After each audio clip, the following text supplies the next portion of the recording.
अब हम एक ऐसे ऐतिहासिक चक्र का विश्लेषण करने वाले हैं जो ठीक 55 साल बाद फिर से घूम रहा है। साल 1971 याद कीजिए, जब पाकिस्तान की दमनकारी नीतियों और उनकी फौज की बर्बरता के खिलाफ ईस्ट पाकिस्तान में बगावत की आग भड़की थी।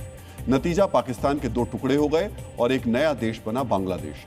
आज 2026 में इतिहास खुद को दोहरा रहा है। फर्क सिर्फ इतना है कि इस बार बगावत की आग ईस्ट पाकिस्तान में नहीं बल्कि पाकिस्तान के अवैध कब्जे वाले कश्मीर यानी पीओके में भड़की है। आज डीएनए में हम इसी आग का विश्लेषण करेंगे। क्या 55 साल बाद एक बार फिर पाकिस्तान का विभाजन होने वाला है? क्या यह बगावत अब पीओके के भारत में विलय के बाद ही खत्म होगी?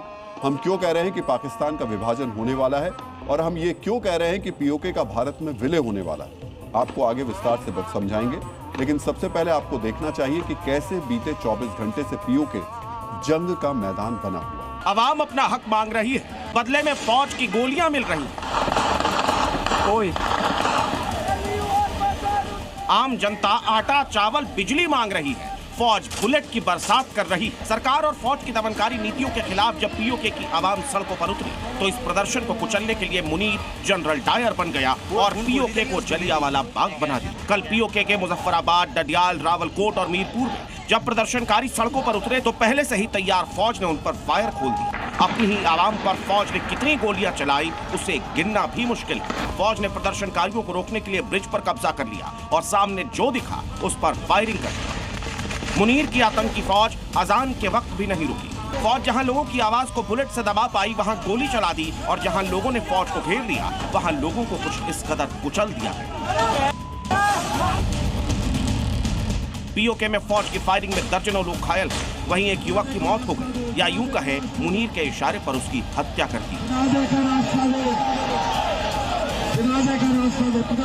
बीते करीब 1 महीने से जारी इस प्रदर्शन को दबाने के लिए मुनीर की फौज अभी तक 59 लोगों को मौत के घाट उतार चुकी है। मुनीर को लग रहा है कि गोली बंदूक से इस आग को वो शांत कर देगा, लेकिन हर एक मौत के साथ ये आग और ज्यादा धधकती जा रही है। डीएनए मित्रों, जब आम जनता इनकलाब के नारे लगाने लग जाए, सरकार और फौज के खिलाफ बागी हो जाए तो समझ जाइए कि वहां विभाजन तय है। ठीक उसी तरह जैसे 55 साल पहले ईस्ट पाकिस्तान में हुआ था।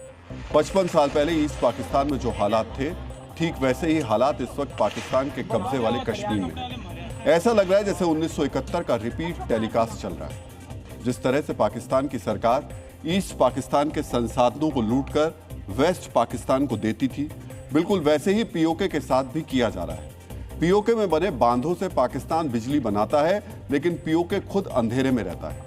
1971 से पहले जिस तरह ईस्ट पाकिस्तान में फौज के खिलाफ प्रदर्शन हो रहे थे, आज 55 साल बाद पीओके में भी वैसे ही प्रदर्शन हो रहे हैं। 1971 से पहले ईस्ट पाकिस्तान में आम जनता की आवाज को दबाने के लिए जिस तरह पाकिस्तानी फौज ने बर्बरता की थी, आज 2026 में पीओके में वही तस्वीरें दोबारा दिखाई दे रही हैं। और जिस तरह ईस्ट पाकिस्तान में फौज के खिलाफ मुक्ति वाहिनी खड़ी हुई थी, आज पीओके में भी मुक्ति वाहिनी की तर्ज पर एक संस्था खड़ी हो गई है जिसका नाम है JAAC यानी ज्वाइंट अवामी एक्शन कमेटी।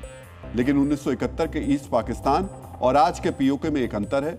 ईस्ट पाकिस्तान अपनी आज़ादी के लिए लड़ रहा था, लेकिन पीओके सिर्फ पाकिस्तान से आज़ादी नहीं बल्कि भारत में विलय भी चाहता है। पीओके में पाकिस्तान मुर्दाबाद के साथ साथ हिंदुस्तान जिंदाबाद के नारे लग रहे हैं। पीओके की आम जनता भारत और भारतवासियों से मदद की गुहार लगा रही है। आपको सुनना चाहिए पीओके से भारत के लिए क्या संदेश आया है। डीएनए मित्रों, पीओके को लेकर भारत का रुख साफ है। पीओके भारत का अभिन्न अंग है।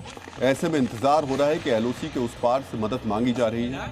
अब भारत इस पर क्या कदम उठाता है, क्योंकि हालात सचमुच बहुत खराब हैं। पीओके में पाकिस्तान की सरकार और फौज जो नरसंहार कर रही है, उसकी तस्वीरें देखकर किसी की भी रूह कांप जाए। लेकिन दुनिया भर का मानवाधिकार नींद में, उसे ये सब नहीं दिखाई दे रहा है। कश्मीर के नाम पर भारत के खिलाफ फेक नैरेटिव फैलाने वाले बड़े बड़े मानवाधिकार क्लब पीओके में पाकिस्तान के अत्याचार पर मौन बैठे हैं। पीओके को लेकर लंदन तक में विरोध प्रदर्शन हो रहे हैं, लेकिन इन प्रदर्शनों पर पूरी दुनिया ने अपनी आंखें बंद कर रखी हैं। पीओके को लेकर पूरी दुनिया का डबल स्टैंडर्ड आपको भी देखना चाहिए। नॉर्वे की जिस पत्रकार ने भारत के खिलाफ प्रोपेगेंडा चलाकर रखा था, क्या उन्होंने इस पर एक भी ट्वीट किया? क्या उन्होंने अपने अखबार में कुछ भी लिखा? नहीं लिखा। भारत के खिलाफ बार बार प्रोपेगेंडा करने वाले अल जजीरा ने क्या पीओके के मुसलमानों की आवाज सुनी? नहीं सुनी। खुद को लिबरल पत्रकारिता का बेताज बादशाह कहने वाले बीबीसी ने क्या पीओके में कल पाकिस्तानी फौज की बर्बरता पर एक छोटा सा भी आर्टिकल छापा? नहीं छापा। क्या न्यूयॉर्क टाइम्स ने पीओके में प्रदर्शन को कुचलने की खबर अपने वेबसाइट पर पब्लिश की? नहीं पब्लिश की। डीएनए मित्रों, 71 में पूरी दुनिया ने ईस्ट पाकिस्तान को अपने हाल पर छोड़ दिया था। इसका अंजाम क्या हुआ था वो पूरी दुनिया एक बार नक्शा खोलकर देख सकती है। और आज 55 साल बाद पीओके भी उसी मुहाने पर खड़ा है। तो क्या मान लिया जाए कि पाकिस्तान के इतिहास में विभाजन का नया चैप्टर जल्द ही लिखा जाने वाला है?